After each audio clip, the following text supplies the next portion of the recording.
주시면 사사기 6장 14절로 15절의 말씀입니다. 사사기 6장 14절 15절 길지 않으니까요, 한 목소리로 함께 합독하겠습니다. 여호와께서 그를 향하여 이르시되 너는 가서 이 너의 힘으로 이스라엘을 미디안의 손에서 구원하라. 내가 너를 보낸 것이 아니냐 하시니라.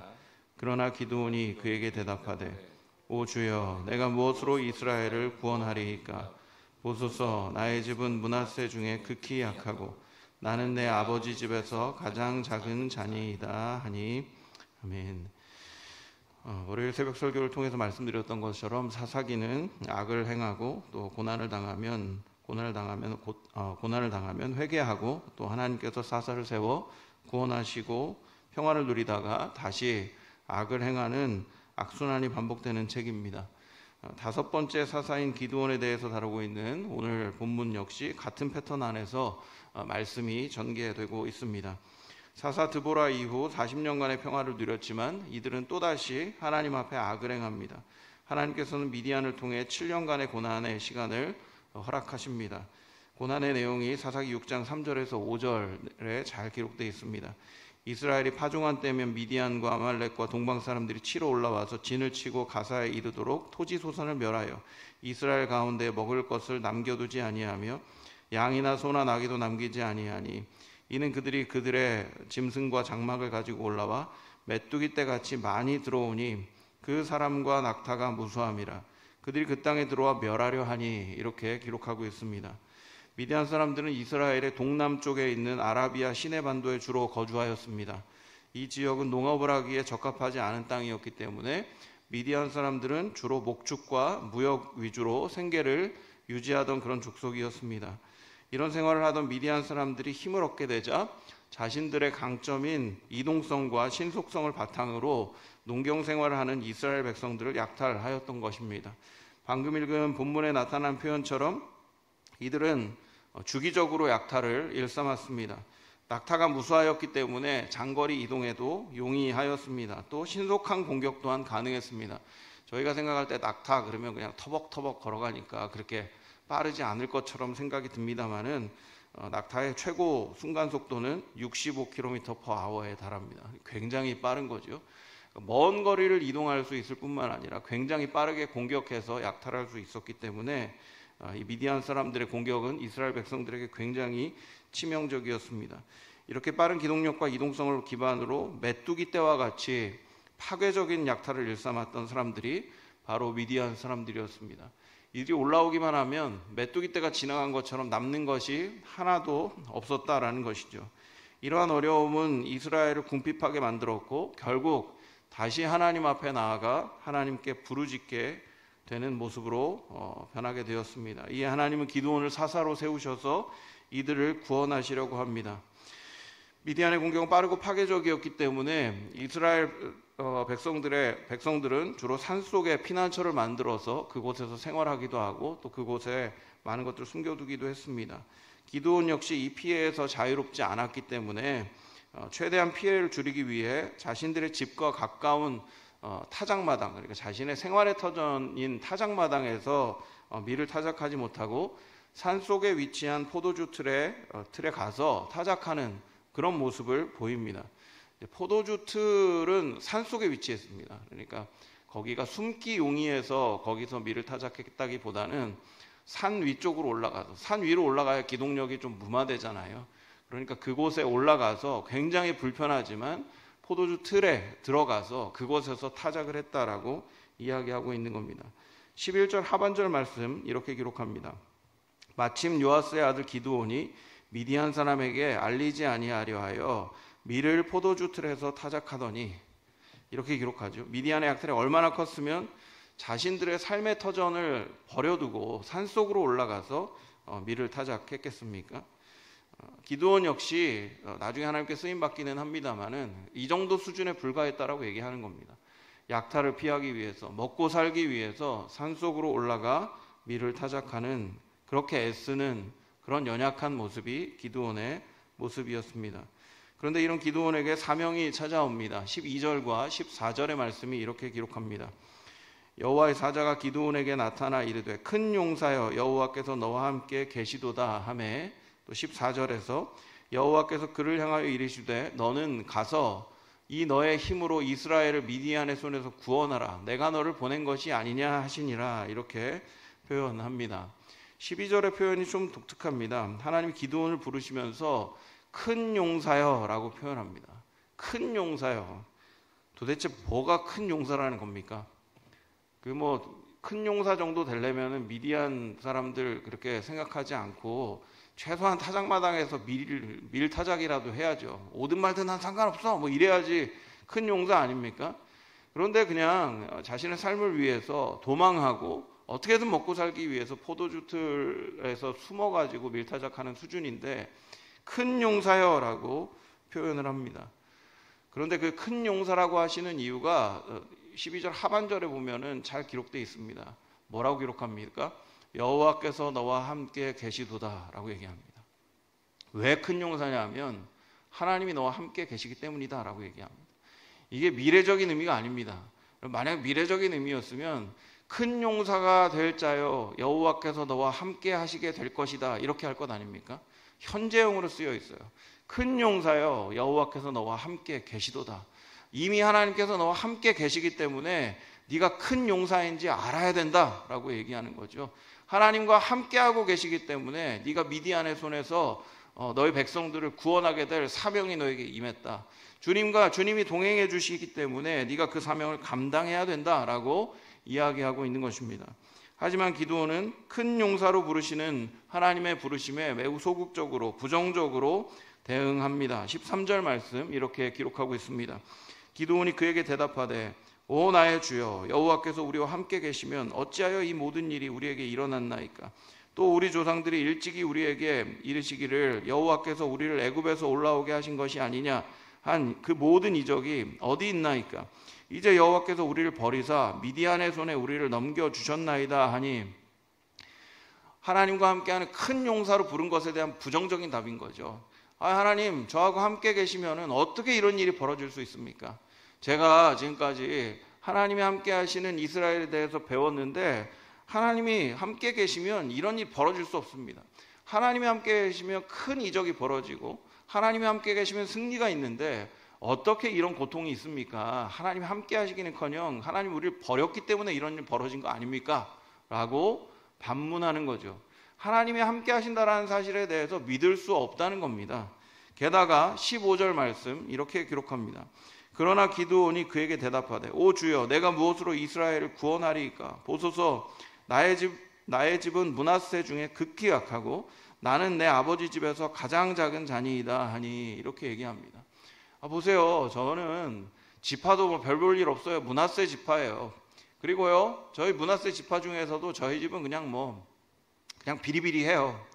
어떻게 저 같은 사람이 뭘 가지고 이스라엘 하나님의 사명에 답을 합니까? 저 못합니다 라고 얘기하고 있는 것이죠. 굉장히 부정적인 말입니다. 그런데 그럼에도 불구하고 하나님께서 단호하게 그에게 말씀하십니다. 여호와께서 그에게 이르시되 내가 반드시 너와 함께하리니 네가 미디안 사람 치기를 한 사람을 치듯 하리라 하시니라. 이렇게 얘기하십니다. 저 못해요. 저 아무것도 가지고 있지 않아요 라고 얘기했는데 하나님의 답도 독특하죠. 반드시 너와 함께하리니 라고 얘기합니다. 아무것도 없어요. 저 뭘 가지고 구원해요 라고 했는데 하나님이 반드시 함께하리라고 말씀하신 이유가 뭘까요? 13절이 강조되고 있기 때문입니다. 아까 13절에서 뭐라고 이야기를 했었죠? 하나님이 함께 계시다면 어떻게 이런 일이 벌어집니까? 하나님이 함께 하시면 이적이 벌어지는데 라고 얘기했어요. 굉장히 부정적인 말이긴 한데 그 안에 하나님이 함께 하시는 능력에 대해서 고백하고 있는 겁니다. 그러니까 얘기하시는 거죠. 너 뭘 가지고 이스라엘 백성들을 구원하냐고? 너 아까 얘기했지? 내가 함께하면 어떻게 되는지. 내가 반드시 너와 함께할 거야. 그러니까 걱정하지 말고 미디안과 싸워라고 얘기하시는 거죠.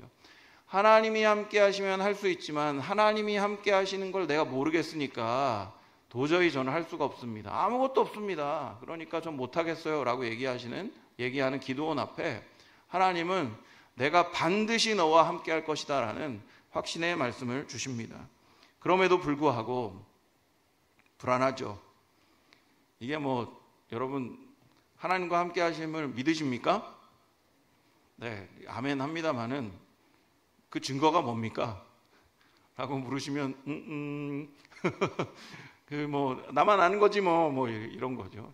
하나님이 함께 하셨을 때 예를 들어서 이렇게 오른쪽 눈이 계속 깜빡깜빡 한다든가, 하나님이 함께 하시면 머리가 쭉 펴 쓴다든가 이러면은 표가 나서 좋잖아요. 그렇죠? 아, 하나님 함께 하시는구나.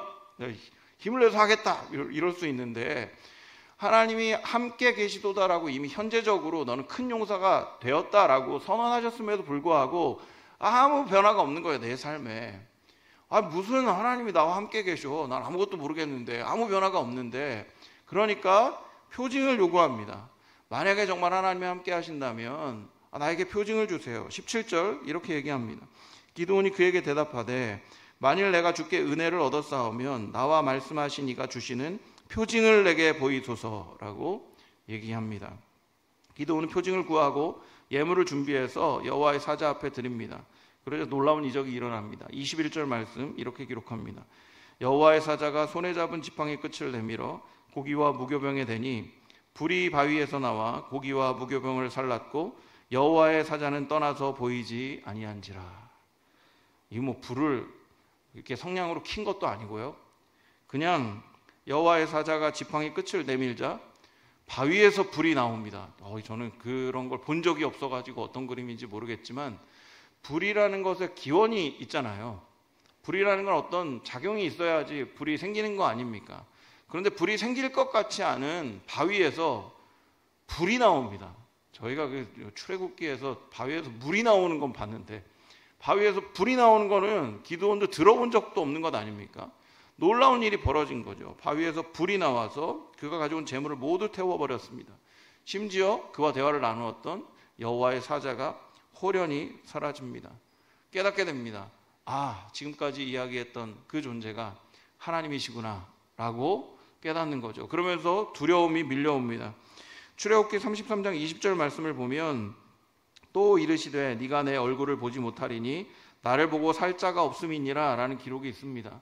그래도 하나님의 말씀을 배우고 지냈던 기드온이었을 것이기 때문에 하나님을 봤다라는 두려움이 밀려왔고, 그래서 두려워 떱니다. 큰일 났다, 나 죽었네. 나하고 지금 대화했는데 사람인 줄 알았더니 주님이셨네. 끝났네. 이러면서 좀 두려워하고 있었던 것이죠. 그런데 하나님은 기드온에게 큰 위로를 허락해 주십니다. 23절과 24절 말씀, 여호와께서 그에게 이르시되 너는 안심하라, 두려워하지 말라, 죽지 아니하리라 하시니라. 기드온이 여호와를 위하여 거기서 제단을 쌓고 그것을 여호와 샬롬이라 하였더라. 그것이 오늘까지 아비에셀 사람에게 속한 오브라에 있더라. 이렇게 기록합니다. 하나님의 위로하심에 기드온은 제단을 쌓습니다. 그리고 그 이름을 여호와 샬롬이라고 얘기합니다. 여러분, 여호와 샬롬은 하나님은 평강이시다라는 뜻을 가지고 있습니다.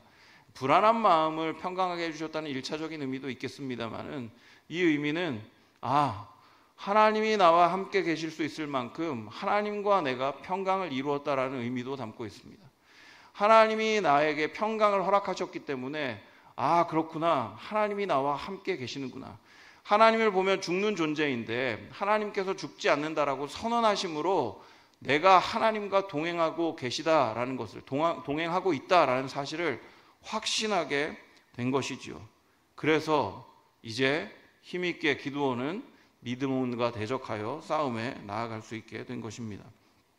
사랑하는 여러분, 우리 역시 기드온처럼 하나님이 이미 함께 해주고 계시지만 그것을 깨닫지 못하고 오히려 의심하면서 우리에게 주어진 사명을 거절하고 있지는 않습니까? 내가 지금 주어져 있는 자리에서 하나님의 뜻을 행해야 되는데, 기드온처럼 하나님, 무엇으로 이 일을 감당합니까? 무엇으로 복음을 전합니까? 무엇으로 이 일들을 해결합니까? 무엇으로 이 문제를 해결합니까? 그렇게 불평하며 하나님 앞에 서 있지는 않습니까? 그 불평 앞에, 그 두려움 앞에 오늘 말씀이 우리에게 큰 위로를 주고 있습니다. 왜냐하면 우리는 예수 그리스도를 통해 이미 여호와 샬롬을 이루었기 때문입니다. 로마서 5장 10절 말씀을 좀 보겠습니다. 로마서 5장 10절 말씀 상반절 이렇게 기록합니다. 곧 우리가 원수 되었을 때에 그의 아들의 죽으심으로 말미암아 하나님과 화목하게 되었은즉 이렇게 기록합니다.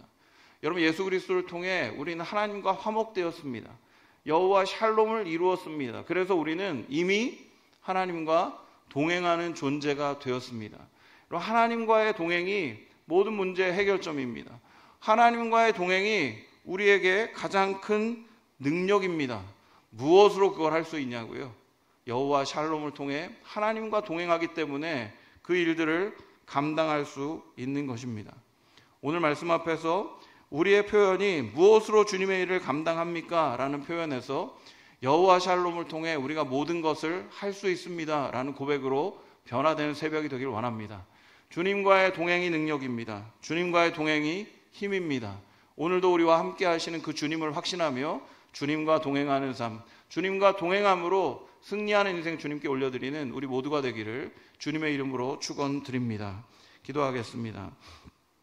사랑이 많으신 아버지 하나님, 이미 우리와 함께 해주시는 하나님을 오늘 말씀을 통해 들여다볼 수 있도록 또 확신할 수 있도록 은혜 베풀어 주시니 감사합니다. 예수 그리스도를 통하여서 우리가 주님과 화평을 이루었고 그 여호와 샬롬을 통하여서 우리가 주님과 동행하는 존재가 되었습니다. 그러므로 주님, 우리의 고백이 무엇으로 이 일을 감당합니까? 라는 불평을 벗어나서 이제는 주님이 함께 하시기에 어떤 일이든 감당할 수 있습니다라는 믿음의 고백으로 변화될 수 있도록 은혜를 베풀어 주시고 그 고백이 주님과 동행함으로 열매 맺는 은혜의 삶으로 간증되어 줄 수 있도록 축복하여 주시옵소서. 날마다 우리와 동행해 주시고 힘과 용기를 주실 줄 믿사오며 예수님의 이름으로 기도드립니다. 아멘.